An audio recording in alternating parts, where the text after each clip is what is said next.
Oh, thank you so much for taking the time to talk with me today. I really appreciate it. Of course. It's nice to meet you. Nice to meet you. And I know we're here to talk about We Have a Ghost, but I've got to tell you, Freaky is like one of my favorite movies of all time. I absolutely loved it. So I have to tell you that.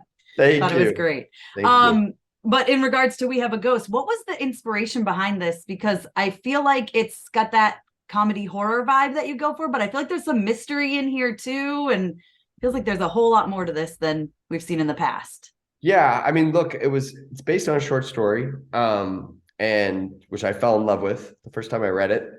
And yeah, I mean, for me, it felt like an opportunity to make a movie that is a little more family friendly, first and foremost. I have some kids. I'm starting to think about like what can they watch that I made because right now I haven't had a whole lot that they can watch. Certainly not Freaky. Um, and but yeah, I was just really drawn to this story about a teenage kid who befriends a ghost, and they go on this quest to sort of solve the mystery of his identity. And I think that allowed for me to kind of incorporate a lot of other elements that I haven't always had in my films. Specifically sort of having, a mystery, and also a little bit of a road trip coming of age thing going on too in the back half of the movie. So yeah, it was just a really fun adventure movie that I was excited to make. Yeah, it's an incredible cast. Like, can you talk about just the feelings when you get like David Harbour to sign on and like Jennifer Coolidge, like Anthony Mackie? Yeah, it was, you have those as a filmmaker, you always try and sort of brace yourself for disappointment in casting, in the sense that like you always have your wish list. And it's not to say that you don't end up in the right place at the end anyway, because I'm always excited about every cast that I have. But yeah, I just had these people that I wanted so badly, and they kept saying yes. And I was like, oh, I'm winning. So I was very happy. They're great. The whole cast is fantastic. Yeah, they're so good. And I love how David Harbour has such a like commanding presence and he literally doesn't even like talk the entire movie. So like what were the challenges around like having his character not talk but trying to, portray what he's trying to get across? Yeah, I mean, look, all that credit goes to David. And it's why I wanted him so badly, because I knew there were very, very few actors out there, I think, that could do what he does with so little. And I know that when he signed on, it scared him because he knew it was going to be a big challenge.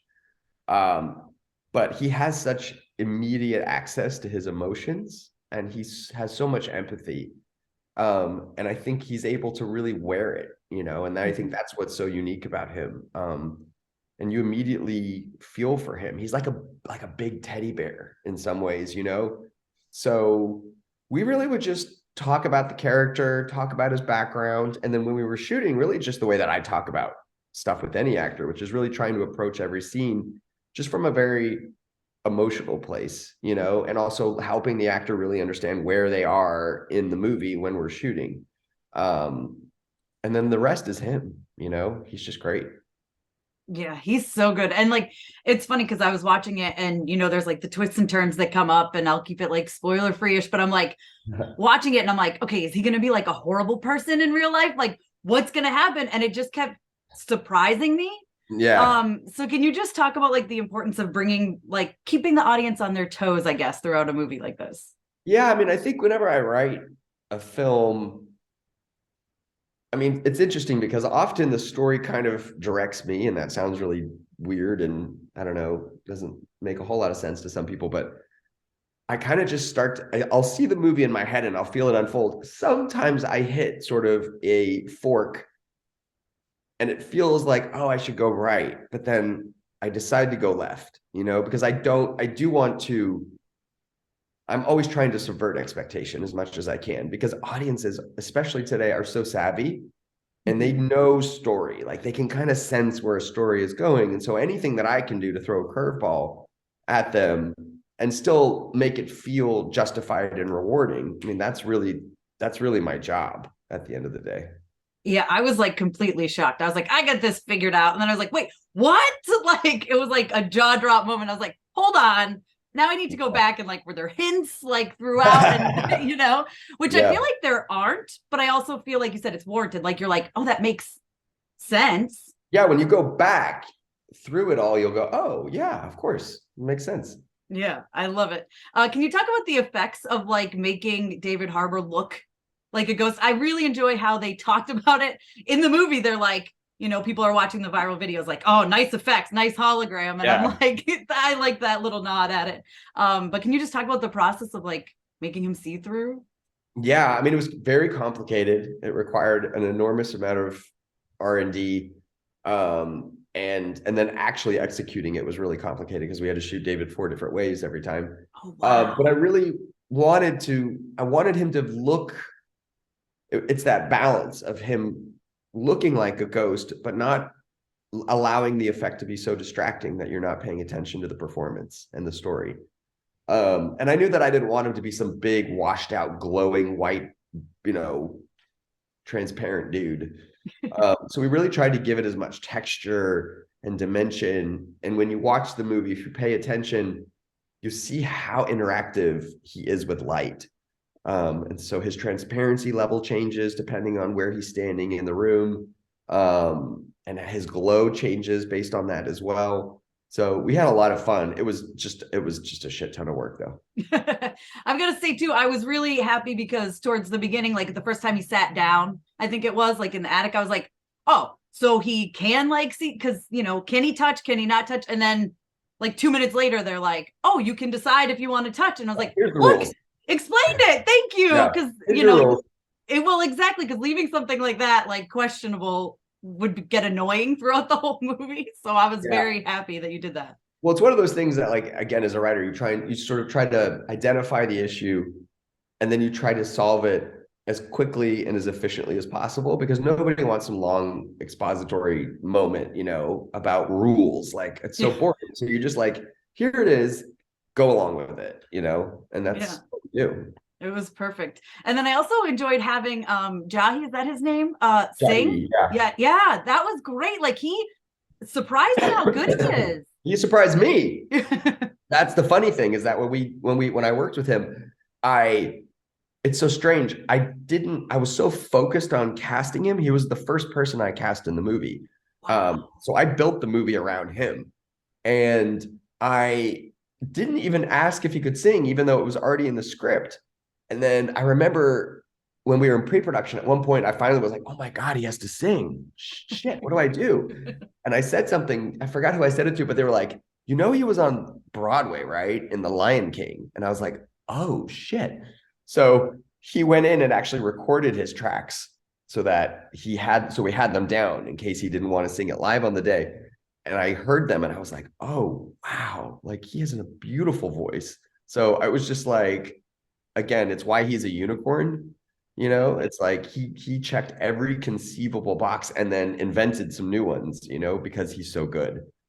That's funny. I was going to ask you if it was kind of an addition on the spot, but it was already in the script that he was No, going it to was sing. always in the script. Like Kevin as a character was very musical and played music and sang. And it was something that I always wanted his dad to be both proud of and jealous of, that his son had such God-given talent.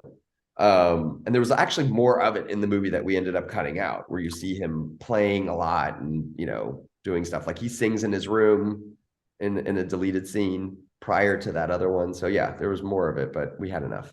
Yeah, I'm just glad you included it. So Yeah. how much like on the spot, I guess, changes are there, or are there not really many to the script as you're going through? You kind of like set and you stick to it, or I'm pretty set. By the time I start shooting, I don't like to, because it's complicated enough to be directing a film, but to be trying to write and direct it as you're going along, it's just not really what I'm interested in doing. So I get that work done. What I do want, though, is the actors to feel comfortable to go off script. Like, I'm not a word marm. Like, I'm not like some crazy person about stuff like that. Like, as long as we're getting the idea across in the scene or the emotionality of the scene across, I'm fine if an actor wants to go off script, because oftentimes I end up liking what they do a lot more than what I wrote. So that's where I think we deviate a little bit. gotcha. And then so for people, what would you say to them, I guess? How would you describe this movie? How would you get them to click to play it on Netflix? I would say it's a great sort of old school action adventure movie that a whole family can watch together, barring maybe the tiny ones. Yeah.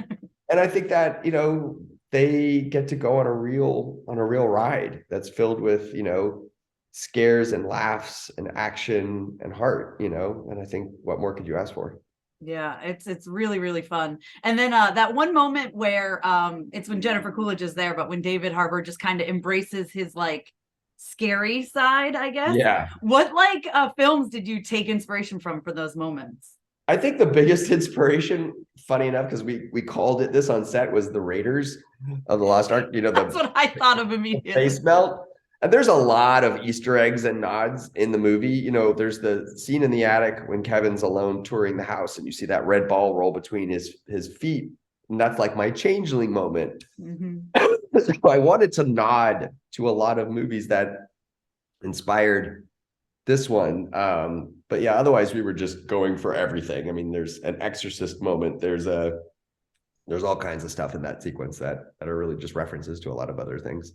It was really fun. That's probably one of my favorite scenes. Jennifer Coolidge is so funny. She's the best. What is she like in person? Is she just like that? She's what you want. She's like that, but she's a pro. She's not ditzy or spacey. She's like super focused and really intelligent and articulate and eager. Like she's so excited about the work and wants to give you as much as she can. And she's fearless. I mean, she's crazy too. Like she wanted to do her own stunt. She wanted to leap through the window. Did she really do that? No. We were like, Jen, it is wildly dangerous to do that. Like you cannot do it. And she kept asking. And I was like, you are not allowed to do that. But it's really funny because David was doing press the other day and talked about how he had to like grab her throat. And she was hardcore. She was like, you got to do it harder. Like, I've got to really feel you choking me, because she wanted to be in the scene, Yeah. with him. And so it was just really, she's a pro, man. She's awesome. That's so funny. I love it. She did seem like she really like gave that character her all. Like she was that character, Yeah. It seems like she's like that with all of her roles. She's incredible. As is David Harbour. I mean, again, this cast, Anthony Mackie, like it's a phenomenal cast, really. Yeah, I'm really proud of them. They all did great work. Yeah. Well, thank you so much for your time. I really, really appreciate it. Of course. Thank you so much. It was nice to meet you. Nice to meet you. Have a great day. You too. Thank you so much to all my monetary supporters, my members, and my Patreons. Love you guys.